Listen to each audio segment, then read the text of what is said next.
Hello again. It has been a very long week since I've recorded that talk. I've been exceedingly busy trying to make some environments react to my biology. So what follows are a few attempts at creating an autonomously responsive environment using biological feedback. Using a circuit I found online and constructed myself, I am able to extract my galvanic skin response and transpose the differences in stress and relaxation levels into MIDI notation. This process of utilizing and transferring biological information into something quantitative is known as biodata sonification or biofeedback. Our skin gives away a load of information on how we feel when we're exposed to images, videos, events, or anything really, any kind of stimuli, both positive and negative. No matter if we're stressed, nervous, fearful, psyched, stoked, baffled, horny, or surprised, whatever you feel whenever we are emotionally affected, the electrical conductivity of our skin subtly changes through the sweat glands. One of the most sensitive measures for emotional arousal is galvanic skin response, GSR, and that is what we'll be using today. I'll now briefly run through the tech side of how to use this aspect of our biology within this experiment for anyone that's interested. TENS pads attached to my wrist and hands measure the difference in the stress relaxation levels of the various pads, and then that difference is output on a 127-point scale as a MIDI note, in this instance to Ableton Live, but it can be sent anywhere which accepts MIDI signals, and if they don't, well, it's very easy to convert those signals to OSC or anything else you want to control them with. Then I use Ableton Live, which is software for making and performing music. That then records all the MIDI notes and sends the relevant notes and cues to the assigned instruments. Here we can make them sound and do whatever we like. So this means I can play any digital or physical instrument with my skin. But for this experiment on visualization of biodata, we're going to turn them into easy to understand musical notes, so that every note you hear is a change in my biology. I initially tried to send these MIDI notes directly into Unity. Unity is a powerful piece of software for making any application or game. However, I have no idea what I'm doing, so I was struggling to do this and get good results. If anyone watching this has any experience importing live MIDI or OSC notes into Unity, please get in touch with me. Eventually, I gave up and decided to convert the MIDI notes into sound first, and then have the environment respond to the sonic representations of my biology. So, in Ableton, I separated each sound up into its different elements, the higher notes being caused by an increase in stresses, and the lower notes denote an increase in relaxation. I then used these elements to create and control an environment in Unity. That's it. The environment is dependent on the sound, and the sound is defined by my biology. I tried to keep this concept as pure as possible, but at each level I had to make artistic decisions as to what instrument to use, where to send the signals, what colour does the instrument sound like, etc. So whilst this iteration is not a direct nervous system to computer translation, it is a big step towards it for me. However, this is the first time I've used Unity, so please, I know it looks like shit, that's not the point I'm trying to make. Here we go. The first recording I made was my baseline frequency, where I didn't try and do anything or think too much, as I needed a solid level with which to measure my more disparate moods against. So this is my baseline. I accompanied it here with my initial test sculpture, as both were made whilst trying not to think about anything. You ever tried not to think? It's really hard. So for my first mood, I immediately felt already very confused and decided to record my bodily interpretation of this feeling.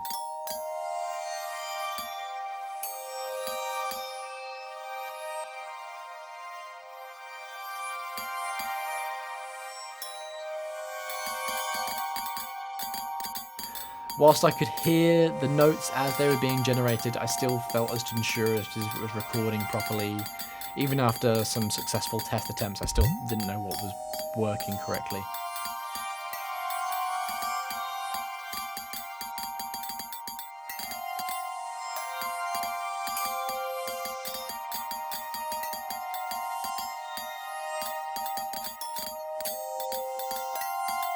And every time I grew more confused, the music changed slightly. Elements would come and go. The bigger the changes, the more dramatic the environmental changes become. Which is great, because this is pretty darn close to how I was feeling.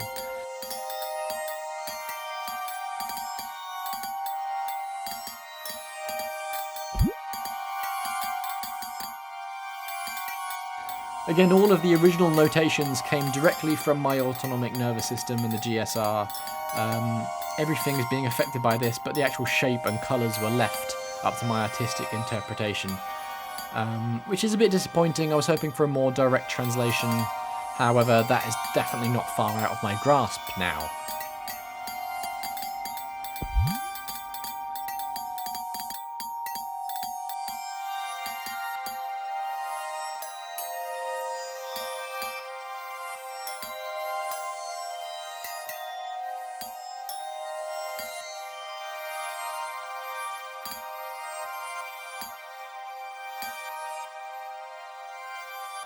So the thing about biofeedback that makes it so interesting to me is the feedback aspect. When you're recording your biodata, you can also hear it, which affects how you feel about it, and that in turn affects the biodata, which then affects how you feel about it, which affects the biodata, etc, etc. So if you're trying to imagine a descending tone, and all you can hear is an ascending tone, it can get really tricky.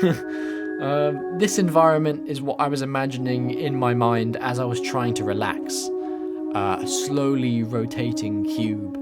Simply because this is what I do when I use my brain-computer interface, and it always works for me.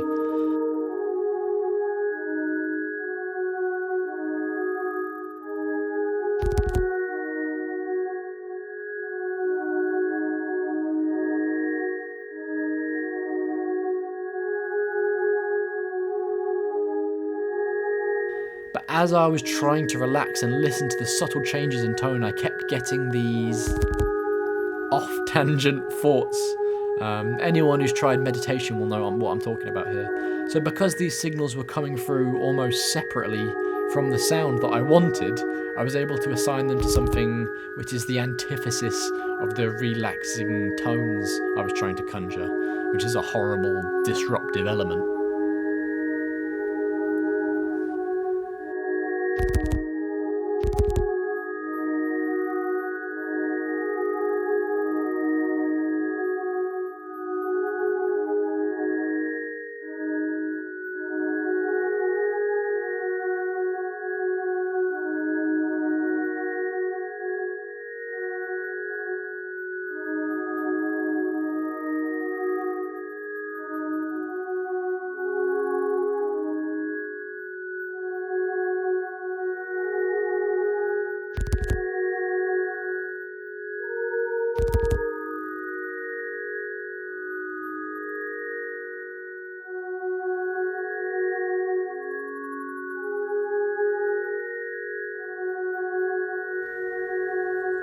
As I grew calmer, I tried to imagine myself camping in the woods and what it felt like.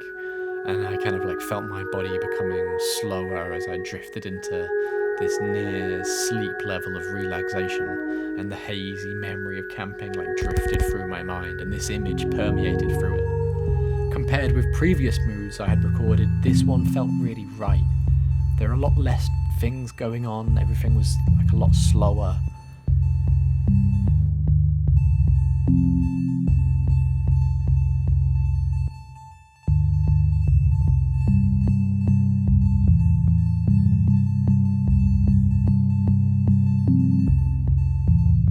I learnt a while ago that some people, for whatever reason, don't develop the ability to produce mental images. It's called aphantasia. I realised that this space in my head is where I spend the majority of my time. I can't perceive what it would be like to be without it.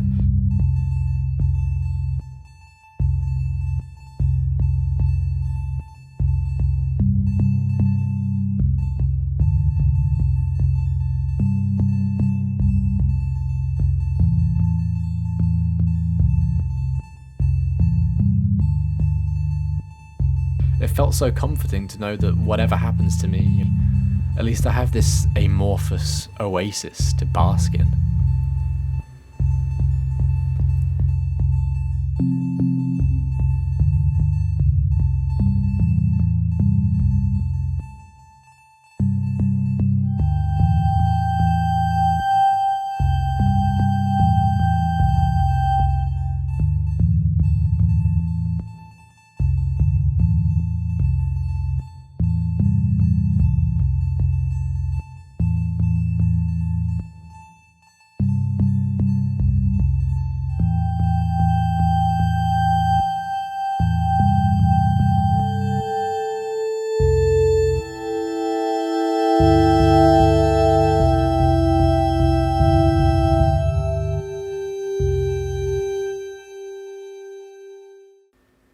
and then I think I fell asleep, so I decided to end the experiment there.